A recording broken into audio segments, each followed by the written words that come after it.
अस्सलाम वालेकुम स्टूडेंट। आज की इस वीडियो में हम सॉल्व करने के लिए जा रहे हैं न्यूमेरिकल 15.1 से लेकर 15.3 तक। चलिए हम स्टार्ट करते हैं न्यूमेरिकल। सबसे पहले हमारे पास न्यूमेरिकल है 15.1। अब न्यूमेरिकल को सॉल्व करने का मेथड ऑलरेडी हम बहुत बार कर चुके हैं। गिवन रिक्वायर्ड फार्मूला सॉल्यूशन होता है, लेकिन अब हम उन गिवन रिक्वायर्ड फार्मूला सॉल्यूशन से बढ़कर हम टू द पॉइंट और हम डायरेक्ट न्यूमेरिकल सॉल्व करते हैं। 15.1 न्यूमेरिकल में वो कह रहा है कि हमारे पास एक ट्रांसफार्मर है और उस ट्रांसफार्मर कन्वर्ट करता है मेन 220 वोल्टेज को 12 वोल्टेज में। यानी कि एक ट्रांसफार्मर है जो मेन सप्लाई के साथ अटैच है, वो है 220 वोल्टेज। ठीक है, ये मेन वोल्टेज के साथ अप्लाई है 240 और वो हमें दे रहा है 12 वोल्ट। ये 240 है, ठीक है, और जो हमें वो दे रहा है वोल्टेज वो 12 वोल्टेज है। 240 सोर्स सप्लाई है और मिल्ड हमें करना है 12। इसका मतलब है कि ज्यादा को कम में करना। ये कौन सा होगा? ज्यादा को कम में करने वाला कौन सा होता है? Step down. तो इसका मतलब है कि ये जो हमारे पास है ये स्टेप डाउन ट्रांसफार्मर है। तो जो मिल रहा है वो पी होगा प्राइमरी, और जो हमें मिल रहा है वो सेकेंडरी होगा। जो प्रोवाइड किया जा रहा है वो प्राइमरी होगा। तो प्राइमरी वोल्टेज 240 है और सेकेंडरी वोल्टेज 12 वोल्ट है। ठीक है, अच्छा, अब वो कह रहा है कि जो नंबर ऑफ टर्न्स है प्राइमरी कॉइल की वो 2000 है। Number of turns in primary को हम नंबर ऑफ टर्न्स किस लिखते हैं? एन और एन पी। ठीक, सॉरी, ये है 2000 है। ठीक है, तो अब वो कह रहा है कि आप नंबर ऑफ टर्न्स मालूम करें सेकेंडरी कॉइल में, और हमने सेकेंडरी कॉइल में नंबर ऑफ टर्न्स मालूम करनी है। N S, S stand for secondary और N stand for number of turns. देखिए, ये एक स्टेप डाउन है तो इसका मतलब है कि जो सेकेंडरी कॉइल है उस पर टर्न्स कम है। इसका मतलब है जो आंसर हमारा आएगा वो 2000 कम आना चाहिए। तो हमें फार्मूला का पता है, फार्मूला में हमारे पास होता है V S divide by V P is equal to N S over N P. ठीक है, हमें मालूम क्या करना है? N S. तो एन पी डिवाइड हो रहा है, इस तरफ आकर मल्टीप्लाई हो जाएगा, तो V S divide by V P multiply by N P is equal to N S. ठीक हो गया। इसको रीअरेंज करते हैं तो बनेगा हमारे पास N S is equal to, ये बन जाएगा V S divide by V P और multiply by N P. Values put कर देते हैं। N S is equal to V S हमारे पास है 12 और वी पी हमारे पास है 240 और मल्टीप्लाई बाय एन पी हमारे पास है 2000। इसमें हम यूँ करते हैं कि जो 10 है ये 10 से कैंसिल आउट, और 12 1s 12 2 24, और ये हमारे पास पीछे बच रहा है, ऊपर बच रहा है 200 और नीचे बच रहा है 2। तो एन एस ये आ जाएगा 200 डिवाइड बाई 2, तो आंसर हमारे पास आ जाएगा 100। ठीक है, क्योंकि स्टेप डाउन है तो इसीलिए हमारे पास नंबर ऑफ सेकेंडरी टर्न्स है वो 100 है, नॉट 1000, वो हमारे पास कम होगी प्राइमरी की। ठीक हो गया। चले, न्यूमेरिकल हमारे पास है 15.2 न्यूमेरिकल में वो मैं कह रहा है कि स्टेप अप ट्रांसफार्मर है। पहले उसने बताया नहीं था लेकिन हमें जल्दी किया था, लेकिन वो बता रहा है स्टेप अप है हमारे पास। अगर स्टेप अप है तो number of turns in primary कम होगी और वोल्टेज इन प्राइमरी वो भी कम होगा, क्योंकि स्टेप अप है, सेकेंडरी वाला ज्यादा होगा। अगर एक स्टेप अप ट्रांसफार्मर है उसके जो नंबर ऑफ टर्न्स रेशियो है जो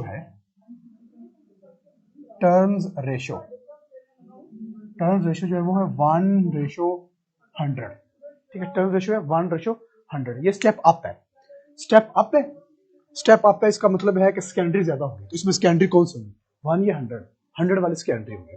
इसका मतलब है जो हमारे पास एन पी है वो हमारे पास 1 है और जो एन एस है वो हमारे पास 100 है। इस चीज की समझ आई आपको? अगेन वो कहता है टर्न्स रेशियो में वो 1:100 है, लेकिन वो साथ में बता रहा है, उसने खुद बताया है कि ये जो है ये स्टेप अप है। अगर ये स्टेप अप है इसका मतलब है जो सेकेंडरी है वो ज्यादा है, टर्न जो सेकेंडरी में वो ज्यादा है और जो टर्न जो प्राइमरी है वो कम है। तो बताएंगे इन दोनों में ज्यादा कौन सी है? 100 और 100 कौन सी? सेकेंडरी। इसलिए मैंने कहा कि सेकेंडरी 100 है और प्राइमरी 1 है।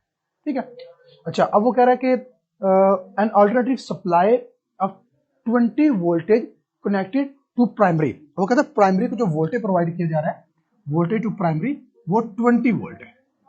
ठीक है, वोल्टेज वो है वो 20 है जो प्राइमरी को दिया जा रहा है। अब वो कह रहा है वोल्टेज मालूम करो सेकेंडरी में। तो सेकेंडरी का वोल्टेज हम कैसे मालूम करेंगे? फॉर्मूला हमारे पास होता है V S over V P is equal to N S over N P. ठीक हो गया। अब हमने मालूम करना है जी वी एस, तो वी पी डिवाइड हो रहा है, उस तरफ जाकर मल्टीप्लाई हो जाएगा, तो V S is equal to N S over N P multiply by V P. Values put कर देते हैं। वी एस, एन एस कितना है, एन एस हमारे पास है 100 और एन पी हमारे पास कितना है जी 1 मल्टीप्लाई बाय वी पी हमारे पास है जी 20।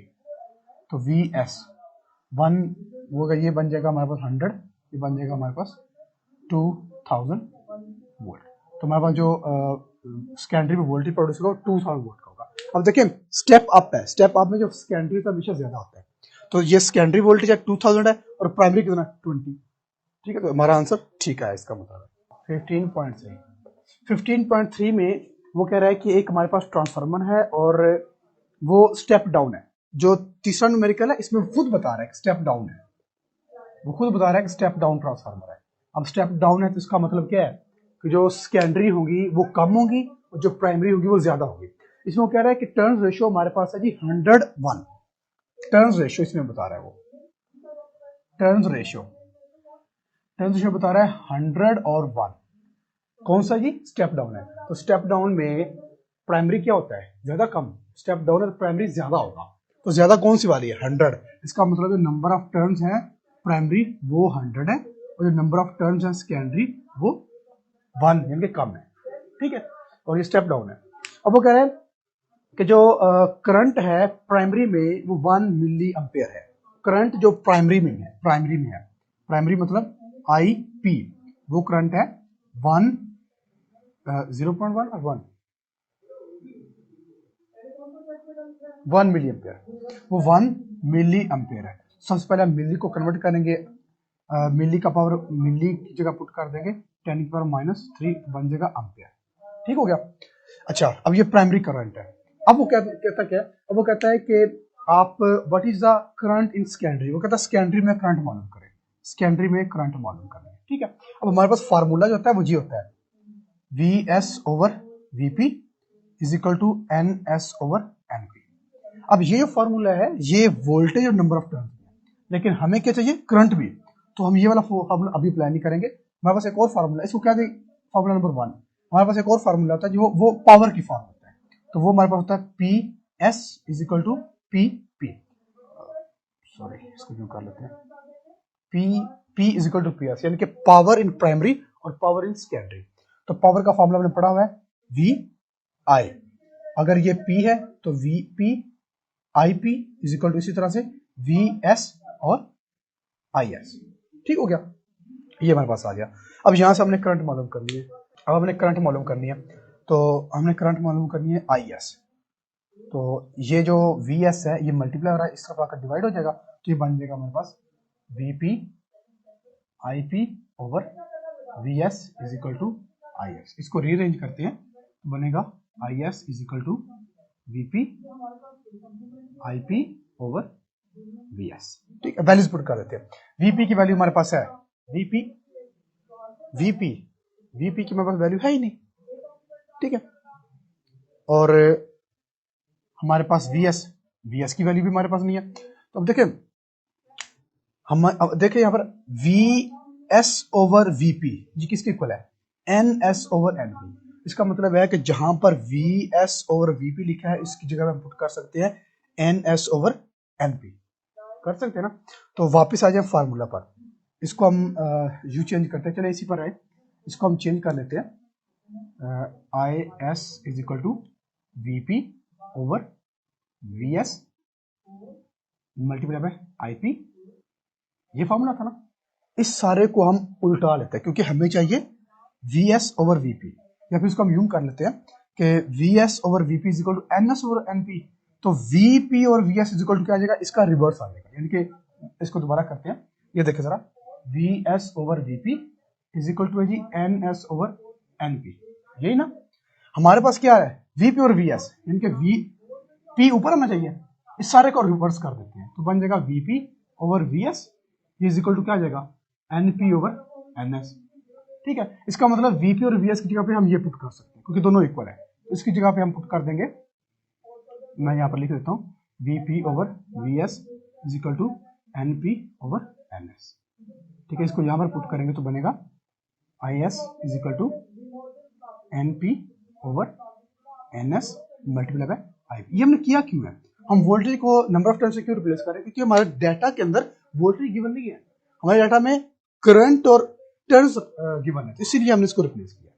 ठीक हो गया, चले अब यहां पर पुट करते हैं। देखिए एनपी हमारे पास है, एनपी हमारे पास है, एनएस हमारे पास है, एनएस हमारे पास है, आईपी हमारे पास है, आईपी हमारे पास है, बिल्कुल है। ठीक है, अब हमने सिर्फ यहां पर वैल्यूज पुट कर इसको सॉल्व करना है।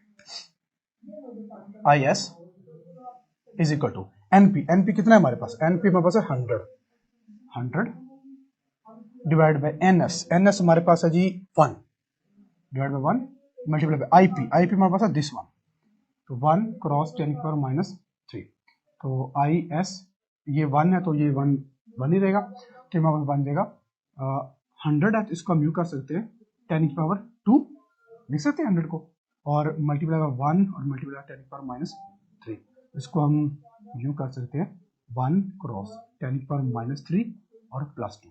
ठीक है, इन बेस सेम है तो पावर ऐड कर दी हमने, तो I S is equal to 1 cross 10 की पावर -1, तो ये हमारे पास आ गया एम्पेयर में। ठीक हो गया, तो इतना करंट प्रोड्यूस होगा हमारा सेकेंडरी में। ठीक हो गया, क्योंकि ये स्टेप डाउन है, ये स्टेप डाउन है, इसीलिए हमारा जो करंट होगा सेकेंडरी में वो कम होगा। ठीक हो गया स्टूडेंट, ये था आज का हमारा, इसमें हमने डिस्कस किए हैं न्यूमेरिकल 15.3 तक।